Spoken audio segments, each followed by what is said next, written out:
মাটির তৈরি, ফেরেশতারা নূরের তৈরি, আর জিন জাতি হলো আগুন দিয়ে তৈরি। আমাদের ঘরের আসবাবপত্রগুলো কাঠের তৈরি। এবার বলো তোমার আল্লাহ কিসের তৈরি?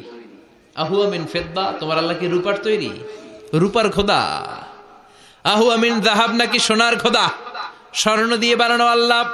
আহুয়া মিন খাশাব, নাকি কাঠ দিয়ে বানানো তোমার আল্লাহ? কি দিয়ে বানানো বলো? বিশ্ব নবীর কাছে তখন জিব্রাইল আয়াত নাজিল করলেন আর বললেন, নবী, ওদের প্রশ্নের জবাব আপনি এই সূরা দিয়ে পড়েন আর বলেন, কুল হুয়াল্লাহু আহাদ আল্লাহুস সামাদ লাম ইয়ালিদ ওয়া লাম ইউলাদ ওয়া লাম ইয়াকুল লাহু কুফুয়ান আহাদ। পড়েন সুবহানাল্লাহ।